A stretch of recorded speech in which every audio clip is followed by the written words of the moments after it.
Hello everyone, welcome back to the YouTube channel entrance वाला। Friends, स्वागत है आपका इस वीडियो में।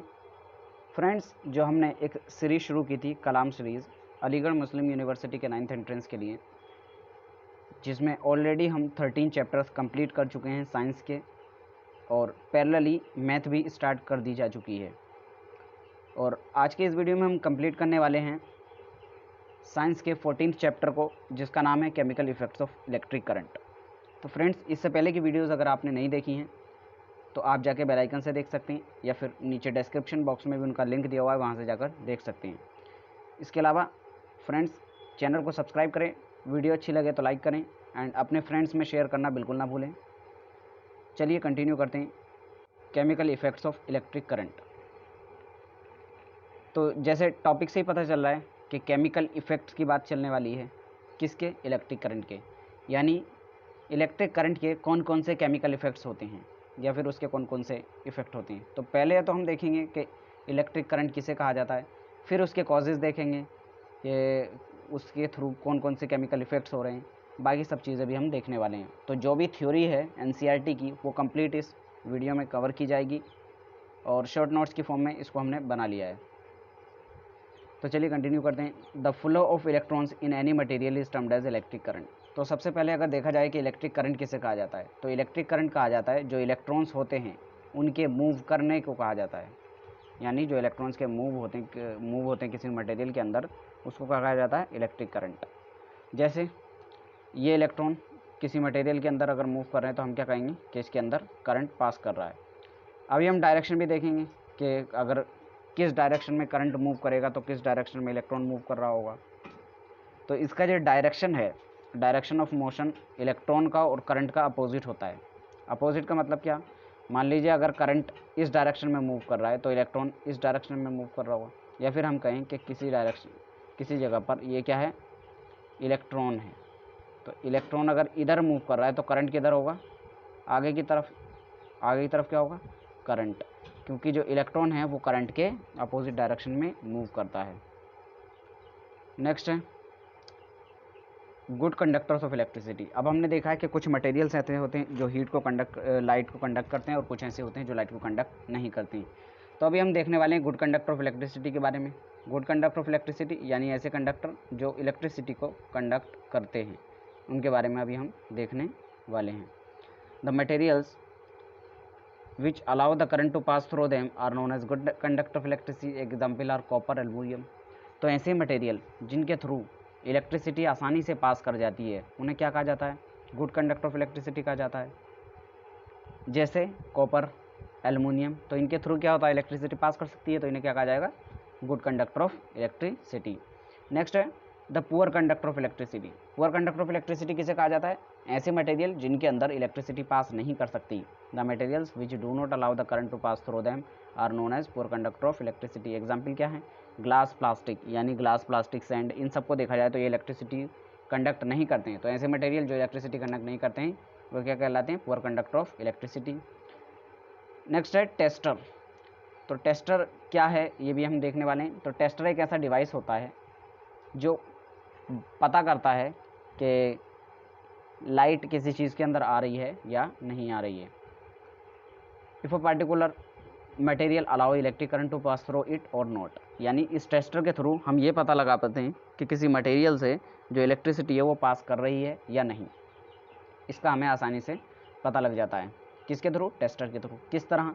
जैसे यहाँ पर अगर गुड कंडक्टर की बात की जाए कि यहाँ पर हमने एक तरफ सेल लगाया, एक तरफ बल्ब लगाया, दोनों तरफ से कनेक्ट कर दिया। अब क्योंकि यहाँ पर एक आयरन रॉड थी, तो इससे जब कनेक्ट किया तो बल्ब जलने लगा। तो इससे पता क्या चलता है कि ये जो टेस्ट जिसको हम कर रहे थे, आयरन की नेल, ये कैसी थी? गुड कंडक्टर ऑफ इलेक्ट्रिसिटी थी। लेकिन जब इसको लकड़ी से बांध दिया गया पीछे उसके बैठे पर, तो इलेक्ट्रिसिटी नहीं आई, यानी बल्ब नहीं जला। तो इससे क्या पता चलता है कि ये जो कंडक्टर एक ऐसा है, ये पुअर कंडक्टर ऑफ इलेक्ट्रिसिटी है। पुअर कंडक्टर ऑफ इलेक्ट्रिसिटी, यानी इसके थ्रू लाइट कंडक्ट नहीं होगी। तो इससे हमें पता चल जाता है टेस्टर से कि किसी मटेरियल के कि वो गुड कंडक्टर है या फिर बैड कंडक्टर है। नेक्स्ट है द कंडक्टिविटी ऑफ लिक्विड्स। जो लिक्विड होते हैं यानी उनकी कंडक्टिविटी क्या होती है। A tester can be use to check if a liquid is conducting or non conducting. जिस तरह से हम बाकी मटेरियल्स के लिए चेक कर रहे थे किसके थ्रू, टेस्टर के थ्रू, कि वो कंडक्टिंग है या नॉन कंडक्टिंग है, सेम तरह से हम किसी लिक्विड को चेक करने के लिए भी टेस्टर का यूज़ कर सकते हैं कि वो कंडक्टिंग है या नॉन कंडक्टिंग है। To check if the liquid is conducting और not, connect the liquid between the two ends of a tester by completing the connections of the circuit properly. If bulb in the tester glows, it means that the liquid is conducting, but if it does not glow, then it means the liquid is non conducting. ये कह रहे हैं अगर आपको पता करना है कि कोई लिक्विड कंडक्टिंग है या नॉन कंडक्टिंग, तो सेम तरह से हम टेस्टिंग कर सकते हैं। किस तरह से कि बीकर में आप लिक्विड को लीजिए, जो भी लिक्विड की आपको चेक करना है कि वो कंडक्टिव है या नॉन कंडक्टिव है, उसमें क्या कीजिए, बाहर से एक सेटअप तैयार कीजिए, वायर लीजिए और उसमें एक बल्ब को कनेक्ट कर दीजिए और उसमें एक बैटरी जोड़ दीजिए, फिर दूसरे तार को भी लिक्विड के अंदर डाल दो। अगर लिक्विड कंडक्टिंग होगा तो बल्ब ग्लो करने लगेगा, यानी इस सिस्टम में जो सर्किट बना है इसमें करंट पास कर गया। और पास क्यों किया? क्योंकि यहाँ पर गैप होने के बावजूद भी, जो इसके बीच में ये गैप है, गैप होने के बावजूद भी करंट पास किया। इसका मतलब लिक्विड कैसा था? कंडक्टिंग था। और अगर नॉन कंडक्टिंग होता है तो इससे पता क्या लगता है हमें पता लगता है कि जो लिक्विड है, वो जो बल्ब है वो जलता ही नहीं। इससे पता लग जाता है कि लिक्विड जो है नॉन कंडक्टिंग है। But if know that the given liquid is conducting and it still the bulb does not glow, then these are the possible reasons can be. ये कह रहे हैं मान लीजिए कोई ऐसा रीज़न है कि जो लिक्विड है वो कंडक्टिंग होने के बावजूद भी बल्ब नहीं जला है, तो ये कनेक्शन हो सकते, ये रीज़न हो सकते हैं कि मान लीजिए कनेक्शन जो आपने बल्ब जोड़े हैं, जो तार उससे लगाए हैं, वो लूज़ हों, तो लूज़ होने की वजह से भी ऐसा हो सकता है कि उसमें लाइट ना आए। बल्ब इज़ फ्यूज्ड, ऐसा भी हो सकता है कि जो बल्ब है वो फ्यूज़ हो जाए। तो बल्ब अगर फ्यूज़ है तब भी हमको पता नहीं चलेगा। नेक्स्ट है सेल्स आर यूज्ड अप, या फिर सेल ऐसा हो सकता है कि चार्ज नहीं हो, डाउन अगर सेल है तो उससे भी कुछ पता नहीं चलेगा। Most liquids that conduct electricity are solutions of acid, bases, salt. और अगर ज़्यादातर लिक्विड की बात की जाए जो कंडक्टिंग होते हैं तो वो कैसे होते हैं? एसिड, लिक्विड, सॉल्ट होते हैं जो कि लाइट को कंडक्ट करते हैं। तो अभी हमने देखा कि इलेक्ट्रिक करंट किसे कहते हैं। तो इलेक्ट्रिक करंट किसे कहा जाता है? जो इलेक्ट्रॉन्स होते हैं उनके मूव करने को कहा जाता है इलेक्ट्रिक करंट। मतलब उनके मूव करने की वजह से इलेक्ट्रिक करंट प्रोड्यूस होता है और उनकी अपोजिट डायरेक्शन में करंट होता है। अब हम देखने वाले हैं हीटिंग इफेक्ट ऑफ करंट, यानी करंट कौन कौन से इफेक्ट शो करता है हीट करने के। Heating of effect of electric current की बात की जाए, if the electric current pass through a conductor, heat is produce, this effect is known as heating effect of current. तो अगर सिंपल डेफिनेशन पूछी जाए कि heating effect of electric current क्या हो जाता है, जिसे जूल्स लॉ भी कहा जाता है, तो जब किसी वायर से या किसी कंडक्टर से इलेक्ट्रिसिटी को पास कराया जाता है, जब किसी वायर से या कंडक्टर से इलेक्ट्रिसिटी को पास कराया जाता है तो हीट प्रोड्यूस होती है, और इसी फेनोमेनन को कहा जाता है heating effect of electric current. And the heating effect of current is response for the glowing of the bulb. और अगर बल्ब के ग्लो करने की बात की जाए कि उससे जब इलेक्ट्रिसिटी दी जाती है बल्ब में तो वो जलने लगता है, ऐसा क्यों? तो उसका रीज़न भी क्या है? Heating effect of electric current. जैसे इलेक्ट्रिक करंट पास करता है तो वो जलने लगता है। To test whether the substance is conducting और not conducting using heating effect. तो हीटिंग इफेक्ट का हम यूज़ करके ये भी पता लगा सकते हैं कि कोई मटेरियल जो है, कोई कंडक्टर है या नहीं है। किस तरह? when the current pass through the bulb, the filaments tungsten of the bulb gets heated to a high temperature and as a result bulb starts glowing, but if the current is very small then the filament will not glow, get heated to a high temperature and will not glow. इससे हमें कैसे पता चलेगा कि मान लीजिए अगर ये जो हमें बल्ब के अंदर फिलामेंट दिख रहा है ये टंगस्टन का बना होता है, मटेरियल भी पूछा जा सकता है कि बल्ब के अंदर जो फिलामेंट होता है क्या कहा जाता है इसको? फिलामेंट। तो जो फिलामेंट प्रेजेंट होता है बल्ब के अंदर वो किस चीज़ का बना होता है? इस मटेरियल का नाम याद रखना है, क्या? टंगस्टन का बना होता है। तो जैसे ही इसमें करंट पास करता है तो करंट के पास करने की वजह से हीट प्रोड्यूस होती है और हीट की वजह से क्या होता है? ये ग्लो करने लगता है। और मान लीजिए आपने बल्ब को कनेक्ट कर दिया किसी नॉन कंडक्टिंग चीज़ से, तो इसमें करंट ही नहीं आएगा, और जब करंट ही नहीं आएगा तो बल्ब ग्लो ही नहीं करेगा, यानी बल्ब जलेगा ही नहीं। नेक्स्ट है एलईडी, जिसे इसकी फुल फॉर्म भी बहुत बार पूछी गई है। एलईडी की फुल फॉर्म क्या है? लाइट इमिटिंग डायोड, यानी एक ऐसी डायोड होती है जो लाइट को इमिट करती है। LED can be use to detect weak current as there filament does not require much temperature to glow. अब यहाँ पर एक सबसे बड़ी एडवांटेज जो एलईडी की होती है वो ये होती है कि छोटे से छोटे करंट को भी डिटेक्ट कर लेती है और बहुत कम टेम्परेचर पे ग्लो करने लगती है। जबकि हम बल्ब में क्या देख रहे थे कि हाई टेम्परेचर चाहिए, हाई करंट चाहिए तभी वो ग्लो करती है, लेकिन एलईडी के अंदर ऐसा नहीं है, इसमें कम करंट भी हो तब भी ये ग्लो करने लगती है। And there are two wires called leads, और इसके अंदर दो वायर होती है जैसे आपको डायग्राम में दिख रहा होगा। ये क्या है? इन सबको क्या कहा जाता है? लीड कहा जाता है। दोनों को, दोनों जो स्ट्रैंड है इन्हें कहा जाता है leads. Attach to an LED, one lead is slightly longer. और इसमें क्या होता है, एक थोड़ी सी बड़ी होती है और दूसरी थोड़ी सी छोटी। यहाँ पर भी आप देख रहे होंगे साइज में, एक थोड़ी सी बड़ी और एक दूसरी छोटी। The longer lead is always connected to the positive terminal. ये इसलिए होती है क्योंकि यहाँ पर कलर तो कोई दिया नहीं गया है। जैसे वायर में क्या होता है, दो कलर दिए होते हैं, एक रेड और ब्लैक, लेकिन यहाँ पर कोई भी कलर दिया ही नहीं है, तो इसलिए एक टर्मिनल को छोटा बना दिया जाता है और एक को बड़ा। इससे हमें पता चल जाता है कि जो टर्मिनल बड़ा वाला है उसको किसके साथ कनेक्ट करना है, पॉजिटिव टर्मिनल के साथ बैटरी के। और जो छोटा वाला एंड है, जो छोटा लीड स्ट्रैंड है, उसको कनेक्ट कर दिया जाता है किसके साथ, निगेटिव टर्मिनल के साथ बैटरी के। पॉजिटिव को बड़े वाले स्ट्रैंड के साथ और नेगेटिव को छोटे वाले स्ट्रैंड के साथ। अभी हम देखने वाले हैं magnetic effect of electric current. तो अगर बात की जाए मैग्नेटिक इफेक्ट ऑफ करंट के बारे में, तो if the electric current pass through a conductor it behaves as a magnet. यहाँ पर क्या कह रहे हैं कि जैसे ही किसी कंडक्टर से अगर करंट पास कर रहा है तो वो जो कंडक्टर है वो मैग्नेट की तरह बिहेव करने लगता है। तो ये एक और प्रॉपर्टी होती है कि अगर किसी कंडक्टर से करंट पास कर रहा है तो वो किसकी तरह बिहेव करेगा, मैग्नेट की तरह। और इसी इफेक्ट को कहा जाता है magnetic effect of electric current. क्योंकि इलेक्ट्रिक करंट की वजह से वो जो मटेरियल जिसके थ्रू वो पास कर रहा है, यानी कंडक्टर जिसके थ्रू करंट पास कर रहा है, वो किसकी तरह काम करने लगता है, मैग्नेट की तरह। तो इसलिए कहा जाता है magnetic effect of electric current. The magnetic field of effect of current is responsible for the deflection in a magnetic compass when the current pass near by it can detect weak currents. और इसका पता हमें तब लगता है कि जब किसी वायर के अंदर, मान लीजिए आपने कोई पतली वायर ली और इसमें पहले करंट नहीं रखा, और यहाँ पर आपने क्या किया, एक लाके कंपास नीडल रख दी, ठीक। यहाँ पर लाकर आपने एक कंपास नीडल रख दी,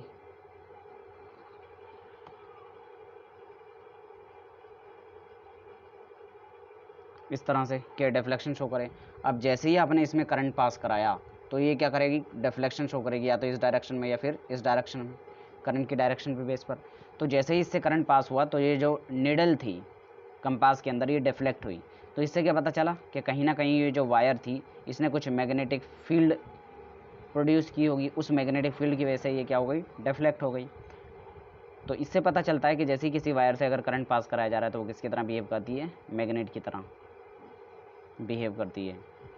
नेक्स्ट है to test whether the substance is conducting और नॉट यूजिंग मैग्नेटिक इफेक्ट। और मैग्नेटिक इफेक्ट का यूज़ करके हम ये भी पता लगा सकते हैं कि कोई मटेरियल कंडक्टिंग है या नॉन कंडक्टिंग है। किस तरह से, for a close circuit when the current pass near be a magnetic needle and if the deflection is observed the needle then it means the substance is conducting, otherwise it is not conducting। आप कोई भी setup बनाइए, उसमें connection बना दीजिए कि जो material आप चेक करना चाहते हैं कि वो कंडक्टिंग है या नॉन कंडक्टिंग। फिर उसके बाद पास में वायर लाइए, वो लाइए मैग्नेटिक नीडल, और अगर मैग्नेटिक नीडल इसकी डिफ्लेक्ट होती है तो इससे क्या पता चलता है कि करंट पास किया होगा उस सर्किट से। और अगर नीडल डिफ्लेक्ट नहीं होती है तो इससे क्या पता चलेगा कि उस सर्किट से करंट पास नहीं किया था। तो ये भी एक तरीका होता है कि जिससे हमें पता चल जाएगा कि जो मटेरियल है वो कंडक्टिंग है या नॉन कंडक्टिंग। अगर डिफ्लेक्शन शो हुआ यानी करंट पास किया, करंट का पास किया तो मतलब कंडक्टिंग, और अगर डिफ्लेक्शन शो नहीं किया यानी करंट नहीं पास किया और करंट पास नहीं किया तो इसका मतलब नॉन कंडक्टिंग। नेक्स्ट है the tester by using magnetic compass. और मैग्नेटिक कंपास का यूज़ करके हम एक टेस्टर बना सकते हैं, यानी टेस्ट करने के लिए हम एक टेस्टर का यूज़ कर बना सकते हैं। किस तरह से, take the tray from inside a empty match box, यानी जो खाली माचिस का डिब्बा होता है उसके से ट्रे ले उसकी जिसके अंदर तिरी रखी होती है। Read the electric wire a few times around the tray, और उस ट्रे के चारों ओर जो वायर है उसे कई बार घुमाओ। And insert a small compass needle inside it, और उसके अंदर एक छोटा सा कंपास नीडल रख दो। Now connect one free end of the wire to the terminal of battery, leave the other end free. अब इसका एक एंड टर्मिनल बैटरी के टर्मिनल से जोड़ दो, दूसरा एंड को फ्री छोड़ दो। Take another piece of wire and connected to the other terminal of the battery, और दूसरा वायर का पीस ले और इसे दूसरे टर्मिनल से कनेक्ट कर दो।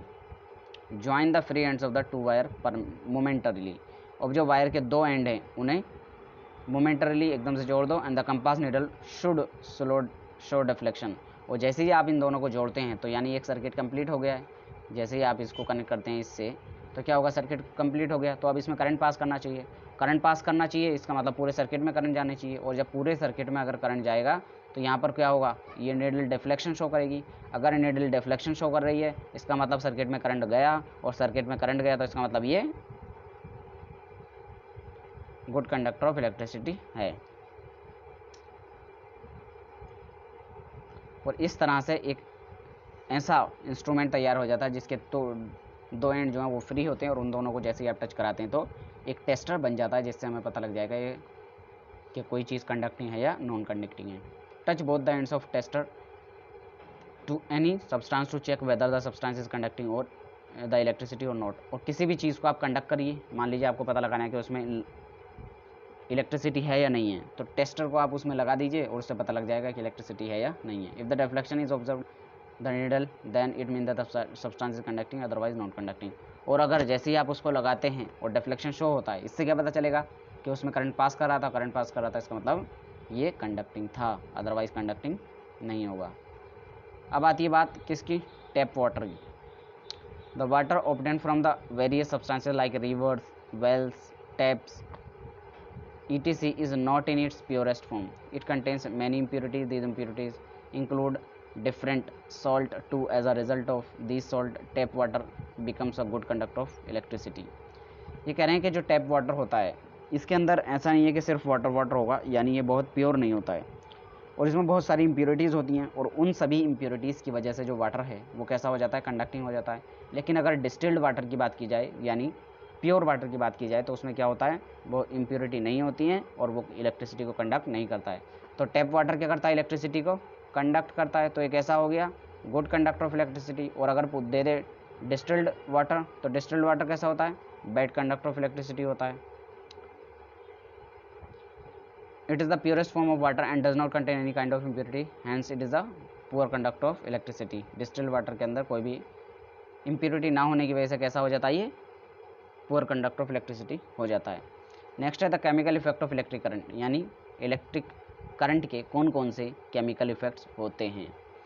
These are the conducting material through which the current enters और the leave the substances. Electrode की बात चल रही है सबसे पहले। इलेक्ट्रोड किसे कहा जाता है, तो इलेक्ट्रोड क्या होते हैं, कुछ ऐसे मटेरियल होते हैं जिनके थ्रू करंट पास कर सकता है, यानी ऐसे सब्सटेंसेज जिनके थ्रू करंट पास कर सकता है। तो यानी इलेक्ट्रोड क्या होती हैं, कुछ कंडक्टर होते हैं। जैसे यहाँ पर इन्होंने दिखाया, ये गिलास था, इसमें इन्होंने लिक्विड भरा, ऊपर से एक वायर डाली, और इसमें दिखाई है डायरेक्शन किसकी, करंट की। तो जैसे ही इसमें करंट पास कर रहा है, इसका मतलब ये क्या है, इलेक्ट्रोड है। यानी एक ऐसा कंडक्टर, ऐसी वायर जिसके थ्रू करंट पास कर सकता है, उसे कहा जाता है इलेक्ट्रोड। अब जो इलेक्ट्रोड है वो दो टाइप की होती हैं, एक होती है पॉजिटिव इलेक्ट्रोड और एक होती है नेगेटिव इलेक्ट्रोड। तो पहला पॉजिटिव इलेक्ट्रोड को देखते हैं। It is the electrode which is connected to the positive terminal of the battery is called anode. तो पॉजिटिव इलेक्ट्रोड क्या होती है, ऐसी टर्मिनल, ऐसी इलेक्ट्रोड जो बैटरी के पॉजिटिव टर्मिनल से जुड़ी हो। ऐसी इलेक्ट्रोड जो बैटरी के पॉजिटिव टर्मिनल से जुड़ी हो उसे कहा जाता है पॉजिटिव इलेक्ट्रोड, और इसी को एनोड भी कहा जाता है। दूसरा है नेगेटिव इलेक्ट्रोड, ऐसी इलेक्ट्रोड जो बैटरी के नेगेटिव एंड से जुड़ी हो, उसको क्या कहा जाता है, नेगेटिव इलेक्ट्रोड कहा जाता है, और इसी को कैथोड भी कहा जाता है। तो आपको याद क्या रखना है, यहाँ पर दो वर्ड याद रखने, एक एनोड और एक है कैथोड।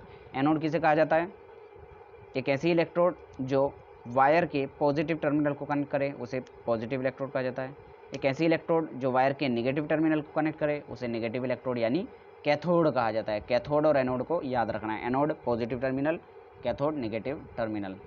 नेक्स्ट है there can be various chemical effect observed on passing electric current depending on the type of solution electrodes. और यहाँ पर ये कह रहे हैं कि जो केमिकल इफेक्ट हैं जो हम देखते हैं किसी सिस्टम से इलेक्ट्रिसिटी पास कराने पर, वो अलग अलग होते हैं। कब, जब उसमें हम अलग अलग टाइप के सॉल्यूशन लेते हैं या फिर अलग अलग टाइप के इलेक्ट्रोड्स यूज़ करते हैं। तो यानी जो कोई भी केमिकल इफेक्ट प्रोड्यूस हो रहा है किसी सर्किट के थ्रू, वो किस पे डिपेंड कर रहा है, वो कहीं ना कहीं इलेक्ट्रोड्स पे डिपेंड कर रहा है, और जो लिक्विड हमने लिया है उस लिक्विड पर भी डिपेंड कर रहा होता है। Formation of gas bubbles if current is passed through water, यानी अगर पानी से करंट को पास कराया जाए, then bubbles of the oxygen and hydrogen are produced.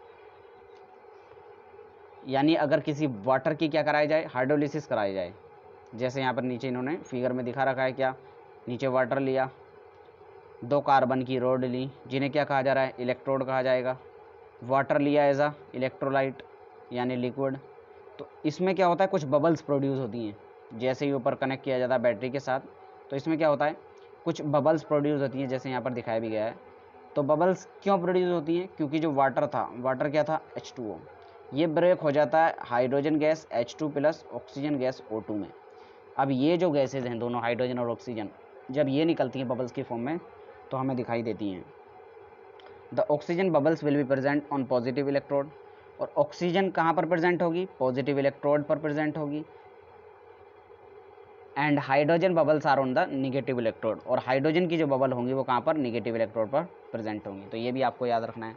Positive terminal पर क्या रिलीज होगा, ऑक्सीजन, नेगेटिव टर्मिनल पर क्या रिलीज होगा, हाइड्रोजन गैस। ये दोनों आपको याद रखना है। किस रेशियो में रिलीज होता है, अगर इसकी बात पूछ ली जाए तो जो हाइड्रोजन और ऑक्सीजन गैस का रेशियो होता है बाय वेट, यानी मान लीजिए आपने 18 ग्राम वाटर लिया, तो अगर इसको आप ब्रेक डाउन करते हैं किस में, हाइड्रोजन और ऑक्सीजन गैस में, तो आपको लगभग 16 ग्राम ऑक्सीजन मिलेगी एंड इस टू 2 ग्राम हाइड्रोजन मिलेगी। तो रेशियो हो जाता है 8:1 का, यानी 8 ग्राम ऑक्सीजन होगी और 1 ग्राम हाइड्रोजन होगी। तो इस रेशियो में दोनों गैसेस प्रोड्यूस होती हैं। दूसरा क्वेश्चन बनता है ऑक्सीजन कहाँ पर प्रोड्यूस होती है, तो ऑक्सीजन पॉजिटिव टर्मिनल पर प्रोड्यूस होती है। अगला क्वेश्चन बन सकता है हाइड्रोजन कहाँ पर प्रोड्यूस होती है, तो ये नेगेटिव टर्मिनल पर प्रोड्यूस होती है। तो नेगेटिव टर्मिनल को क्या कहा जाता है, कैथोड भी कहा जाता है, पॉजिटिव टर्मिनल को एनोड भी कहा जाता है।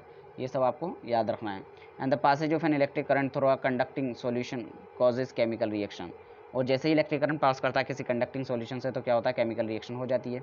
As a result the bubbles of the gas may be formed on the electrode, और इसी की वजह से क्या होता है कि जो बबल्स हैं वो बन सकती हैं किस पर, इलेक्ट्रोड्स पर।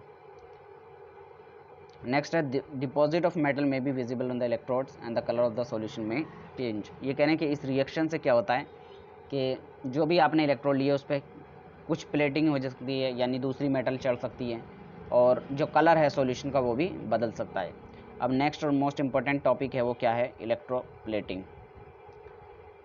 The process of depositing a layer of any desired metal और another material by means of electricity is called electroplating. तो इलेक्ट्रोप्लेटिंग डायरेक्टली पूछा गया है बहुत बार कि क्या होता है इलेक्ट्रोप्लेटिंग। तो इलेक्ट्रोप्लेटिंग एक ऐसी प्रोसेस होती है जिसमें किसी हम चाहने वाली मेटल को दूसरी मेटल पर चढ़ा देते हैं, किसके थ्रू, इलेक्ट्रिक करंट के थ्रू। इसी को कहा जाता है इलेक्ट्रोप्लेटिंग। मान लीजिए कोई एक मटेरियल आपने बनाया लोहे का, और आपने उस पर कोटिंग किसकी कर दी, चांदी की, सिल्वर की, तो ये क्या हुआ, एक इलेक्ट्रोप्लेटिंग हुई। तो ये जो मेटल आप जिसकी इलेक्ट्रोप्लेटिंग कर रहे हैं वो वेरी कर सकती है, लेकिन प्रोसेस यही होती है, जिस मेटल को आप चाहें वो एक मेटल को दूसरे मेटल पर चढ़ाएं, इसको कहा जाता है क्या, electroplating.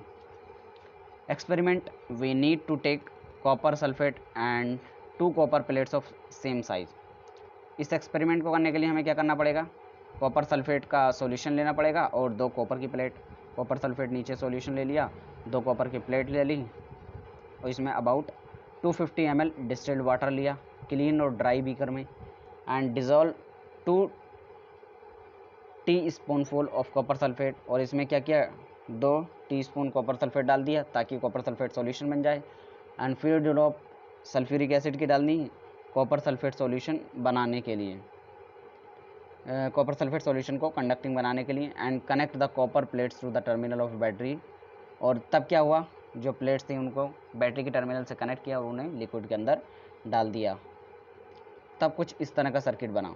When the current is allowed to pass through the copper sulphate solution, और जैसे ही करंट को अलाउ किया जाता है कॉपर सल्फेट सॉल्यूशन से पास करने के लिए, तब सॉल्यूशन डिसोसिएट कर जाता है कॉपर में और सल्फेट में। कॉपर सल्फेट सॉल्यूशन किस में डिसोसिएट हो जाता है, कॉपर में और सल्फेट में। And the separated free copper of the solution will get deposited on the negative electrode, और सेपरेटेड जो फ्री कॉटन होता है सॉल्यूशन पर वो किस पर डिपेंड हो चिपक जाता है, डिपॉजिट हो जाता है, वो नेगेटिव इलेक्ट्रोड पर डिपॉजिट हो जाता है। And the same amount of copper will get dissolved in the solution from the positive electrode, और सेम मात्रा में क्या होता है, कॉपर डिसॉल्व हो जाता है कहाँ पर, सॉल्यूशन में, कहाँ से, पॉजिटिव इलेक्ट्रोड से।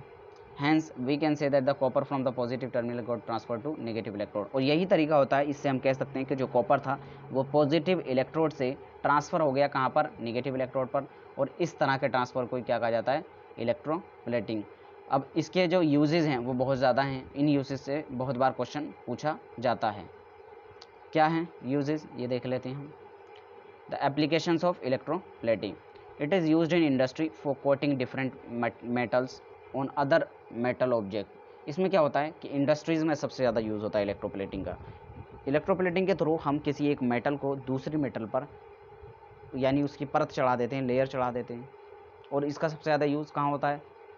इंडस्ट्रीज़ के अंदर होता है। For example the chromium which is lustrous, corrosion free, scratch resistant. ये कह रहे हैं कि इसका एग्जाम्पल देखा जाए इलेक्ट्रोप्लेटिंग का, तो हम देख सकते हैं कि क्रोमियम कैसी होती है, एक लस्ट्रस होती है, यानी उसमें लस्टर आता है, कोरोजन नहीं होता है, कोरोजन फ्री होती है, और इसमें स्क्रैच भी नहीं आता है। तो इसी वजह से हम क्रोमियम को यूज़ करते हैं एज अ इलेक्ट्रोप्लेटिंग मेटल बहुत केसेस में। And being costly it is deposited on material like car parts, tap burners etc. और जो क्योंकि ये महंगी होती है इस वजह से इसे बहुत कम पतली लेयर करके मतलब इसको डिपॉजिट कराया जाता है। मतलब एक्चुअल क्रोमियम की मटेरियल्स के प्रोडक्ट नहीं बनाए जाते क्योंकि ये काफ़ी कॉस्टली होती है, तो सिर्फ इसकी प्लेटिंग कर दी जाती है। जैसे कार के पार्ट्स हुए, टैप्स हुए, बर्नर हुए, इन सब पे क्या हुआ, प्लेटिंग करा देते हैं ताकि इसकी जो कॉस्ट है मैन्युफैक्चरिंग की वो कम रहे। Silver and gold are deposited on cheaper material by jewellers to lower the jewellery cost but keeping the appearance intact. ये कहने हैं कि जो इलेक्ट्रोप्लेटिंग का यूज़ है वो ज्वेलर्स के थ्रू सोनार भी करते हैं, वो बहुत सारी ज्वेलरी पर क्या करते हैं, प्लेटिंग कर देते हैं, जिससे जो मटेरियल है हमको प्योर दिखाई देता है। Iron cans are electroplated with tin. अब जो लोहे की कैन होती हैं उनको इलेक्ट्रोप्लेट कर दिया जाता है, इलेक्ट्रोप्लेट कर दिया जाता है किससे, टिन के थ्रू। किसको स्टोर करने के लिए, फूड को। Iron gets easily rusted so protect the food from spoiling. अब ये क्वेश्चन भी पूछा गया था कि जो हम बहुत सारे फूड आर्टिकल्स को बचाने के लिए उनसे क्या करते हैं, हम वो प्लेटिंग कर देते हैं, इलेक्ट्रोप्लेटिंग किसके थ्रू, टिन के थ्रू। तो इससे पता क्या चलता है, टिन कम रिएक्टिव है आयरन से, इस वजह से तो हम उसकी प्लेटिंग करते हैं। आयरन ज़्यादा रिएक्टिव है तो ये रिएक्ट कर जाती है मटेरियल से, जो ये फूड मटेरियल हम उसमें रख रहे हैं, लेकिन टिन कम रिएक्टिव होती है इसलिए वो रिएक्ट नहीं करती है, तो हमारा खाना बचा रहता है यानी ख़राब नहीं होता है। And zinc is deposited on iron use for the construction of the bridges. इसी तरह से जिंक को यूज़ किया जाता है डिपॉजिट कराने के लिए, यानी इसकी लेयर बनाई जाती है कहाँ पर, ब्रिज बनाने के लिए, व्हीकल्स बनाने के लिए, ताकि वो रस्टिंग और करोजन से बचा सकें। और इसका मेन रीज़न है क्योंकि जिंक जो है वो कम रिएक्टिव होती है आयरन के कंपैरिजन में। और यहीं पर हमारे चैप्टर की जो थ्योरी है वो ऑलमोस्ट कंप्लीट होती है।